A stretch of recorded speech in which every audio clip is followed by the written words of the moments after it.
Sarah from Perkins Coie up. I'll be on here. Sarah is a partner at law firm Perkins Coie. They're thankfully through Val, who's a friend of mine, who's the partner of the LA office, going to help sponsor some of our dinner tonight. I met Val at the Crypto Finance Conference in St. Moritz. She's amazing. So thank you for coming. She leads the firm's blockchain vertical within the FinTech group, practicing at the intersection of payments and crypto industries and at the intersection of regulatory and commercial legal disciplines. Lynn, you're going to be up on this one as well, too. She was hired at Coinbase as the second lawyer in 2014.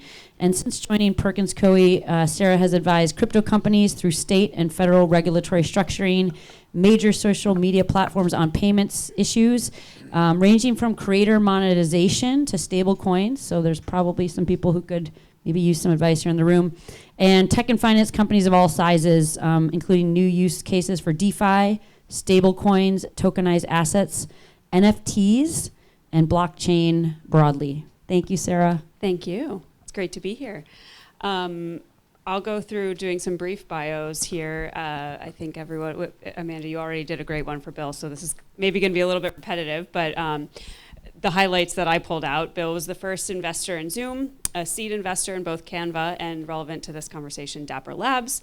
Now was involved early on in what are now 23 public companies, and the companies that Bill's been involved with, this is probably my favorite stat, at their starts have surpassed $1 trillion in aggregate market value. Board chair of Hut 8 and was the first employee at Taiwan Semiconductor Manufacturing Company. I also have on here now one of the top 10, I understand is top 6. Originally trained as a computer chip designer, Bill started the semiconductor practice that Alex Brown and Sons also came up earlier, went on to support numerous IPOs, has been fundraising startups as a VC since 1991, and has been involved in crypto since before it was crypto. At the time, it was just Bitcoin. That time was 2010. Amanda Terry is a founder, investor, and community builder working at the intersection of blockchain, AI, and venture capital. She is the co-founder and CEO of Metagood, a full-stack tokenization platform focused on cross-chain issuance and lifecycle management. At Metagood, she helped launch On-Chain Monkey, a historic NFT collection that became the first 10,000-piece collection inscribed in Bitcoin, as well as Oshura, a marketplace for showcasing and trading Bitcoin native art. The company is now expanding beyond digital art, moving up to the real-world asset stack with a focus on tokenizing assets such as private corporate debt. Amanda is also the managing partner at ACTAI Ventures, along with Bill Tai, who you both, I understand, co-founded. Lin, the CEO and co-founder of Superlogic, which operates BookIt. BookIt's a fully white labelable travel and experiential reward stack for enterprise partners. Any brand can launch an Amex Travel plus Amex Points type system through BookIt. Superlogic is backed by American Express and other leading funds and powers some of the world's biggest loyalty programs and brands from across brands and industries. Lynn, I failed to take notes while you were naming some of them earlier, but I'm sure you'll be able to talk about them. Lynn also founded Spree.finance, a blockchain network enabling crypto payments and on-chain rewards for 2 million plus top brands and merchants. And prior to Superlogic, co-founded the top music NFT marketplace, One Of, together with the legendary Quincy Jones, bringing timeless works from iconic artists on-chain, including Whitney Houston, Biggie Smalls, TLC, Doja Cat, and more. So with that background, I wanted to go back to the comment I made earlier, which is that, Bill, you've been in crypto since before it was crypto. It was just Bitcoin at the time. And yeah, third, I don't know. Yeah, it wasn't blockchain, it wasn't DLT, it was just Bitcoin. And you've watched it evolve from a fringe experiment into institutional infrastructure. So with that, what's different about this current regulatory moment as a starting point, and why does it finally make things like capital markets as well as things like loyalty points more viable to move and be supported on chain? This is an amazing time that we're in, and actually I will also comment, if you look up Futurism Bill Tai, there's a video from 2017, so it's almost a decade ago, and I described everything literally that is unfolding this year. and I think Amanda knows this and people around me, but I always have to wait about 8 years. So when I think of something, I work on it, and I've learned to kind of moderate and just wait and wait and wait until, about 8 years, and then I fund stuff in the segment. But yeah, the Bitcoin thing is it's crazy. Like Jamie Dimon in his April shareholder letter said that J.P. Morgan has to move faster now because the world is getting tokenized. And he's been somebody that's been fighting, like literally one of the main mouthpieces of the Treasury to basically quash everything. Yeah, and the environment. I mean, it's so different. I've always been kind of a hands-on hardware hacker, which I used to build my own PCs in the 80s, and then somehow in the same year I met Melanie Perkins in 2010, so 3 years before the official start of Canva, I was mining Bitcoin, and it was the only thing. Vitalik asked me to fund him in 2014, and I passed 4 years later, But in that era, I was mining in Menlo Park. So today, Bitcoin mining, you need to have cost of electricity of somewhere between like kind of 1 to 3 cents a kilowatt hour to be competitive. Menlo Park's like 24 cents, so here I was mining away, and it wasn't very competitive, so I was doing all right, but I decided that I would rather buy than make. So I started to try to find people to buy from. And through this wonderful kiteboarding community, there was a guy who was a windsurfer whose son was running a bunch of machines in his apartment in Finland. And this kid's name was Nico Punin. So he had met these other two people over the internet, and they would teach each other how to advance their mining skills, and they moved from laptops to GPUs. They taught themselves how to design or how to use FPGA, field programmable gate arrays, if you know what FPGAs are. And every year they'd be ahead, and then everyone else would catch up.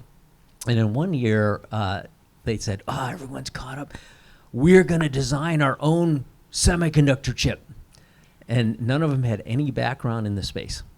And I was like, you can't do that. That's insane. I'm a chip designer. I went to school for that, and I had to work in a frigging company for years to be able to do that. And one of the guys literally found open source tools on the internet. He's a mathematician. And they basically pieced together this very weird analog, a mixed signal architecture that was very different. I was looking at chips from teams from Sun and Intel and people that were like, high horsepower. And I was like, this could actually work. And so I ended up writing a check and getting a couple friends to fund it. So we paid for that silicon. The company was the world's leading Bitcoin miner from, what years was that, Michael?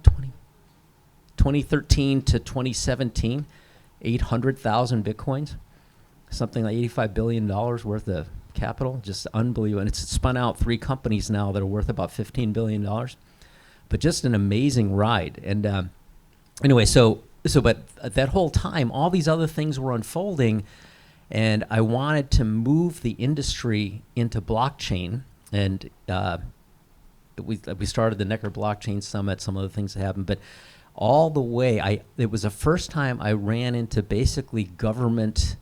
I don't know if you call it interference or suppression. Friction. Oh my God. Yeah, I literally would.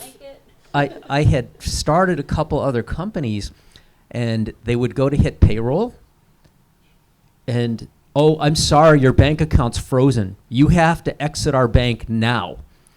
I'd never run into stuff like that before. But finally, the regulatory environment is okay. So everything's going to get tokenized, and I've been talking too long, so I'll quit there. I appreciate that, and I'll just, one quick quip is that sometimes people ask me why Coinbase was so successful early on, and the honest answer I can give them is it's because they were able to maintain bank accounts when many other exchanges could not. So definitely can relate to that. Mine all got shut down. Anyway. Amanda, Metagood has taken a pretty unique path, kind of talking on, between Bitcoin and Ethereum, but using the Bitcoin network for NFTs and now other tokenization infrastructure. Can you share more on that journey from, your founding and just your watching the space, and how is that evolving on Bitcoin specifically? Yeah, I mean, again, to kind of echo Bill, the time is now. I mean, the SEC chair has said everything is going to be tokenized within 2 years. So when we co-founded the company, Bill's chairman, I'm COO. Our other co-founder was Danny Yang. Back in 21, Bill connected me and Danny. Danny is incredible builder. He founded the Stanford Bitcoin meetup in 2013, where actually Vitalik pitched Ethereum, I guess, where Bill decided not to invest at the time. He created MyCoin, which is now the largest cryptocurrency exchange in Taiwan. It's been operating for over a decade. Likely will go public next year. He also created Blockseer, which government agencies like the FBI, Secret Service used for blockchain analytics, and then he sold that in 2018. So, when we got together in 2021, they really, Danny, who is always tinkering, always doing things, basically launched an NFT collection, which was on-chain Monkey. Back in 21, it was the first 10,000 NFTs done in a single Ethereum transaction, so very efficient use of blockchain space.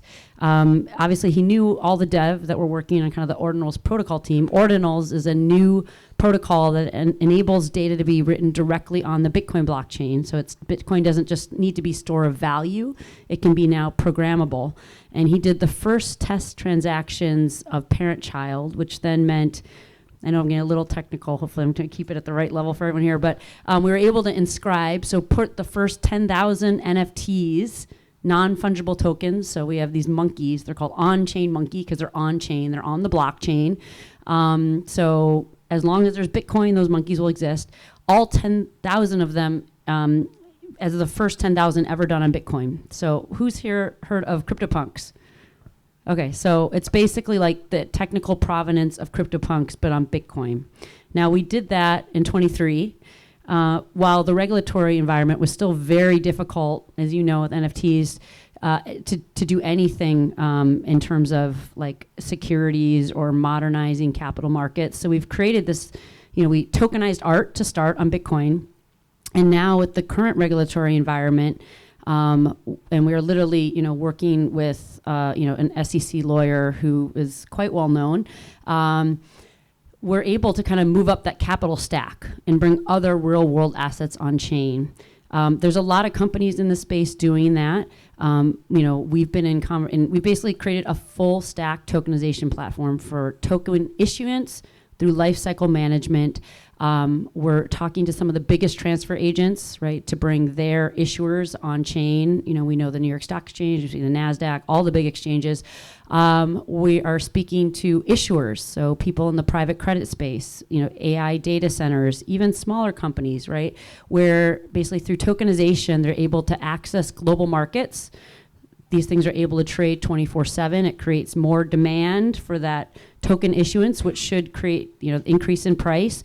Atomic settlement, all these things that were not possible before, and also, kind of opening the market to more accredited investors that, you don't have to necessarily be part of a venture fund at X, $250,000 check or whatever. You can now have fractionalized ownership in companies and debt. All of this was not possible before, and it should be less expensive for the issuers because it's all done on chain. So much of the stuff I get on these calls, it's so manual, right? It can all be done on chain. It should reduce costs for the issue. So that's what we're working on. We started with Art on Bitcoin, on-chain Monkey, now tokenizing real-world assets. So that's kind of been the journey for us. It's interesting because I think that's one of the worst parts of the regulatory friction, which is a kind way to put it over the last few years, is it undermined a lot of use cases that really had nothing to do with the SEC, things like NFTs, things like tokenized real-world assets. And that brings me to the topic of loyalty points, Lynn. I'm curious how you are thinking about the tokenization of loyalty points, how that fits into what you're doing, and to the extent the regulatory environment has anything to do with it. Would love to hear your thoughts. Yeah, so similar Bill story. So 2015, I met Bill, and Bill's like, you should take a look at this Bitcoin thing. I was like, this thing will go nowhere. In 2017, I was like, oh my God, Bill, like we need to do something. So I'm a points and miles nerd. And just from my work and relationship, I understand like banks have billions of dollars of rewards points on their balance sheet, and those show up as liability. Like American Express has about $18 billion of unspent points on their balance sheet.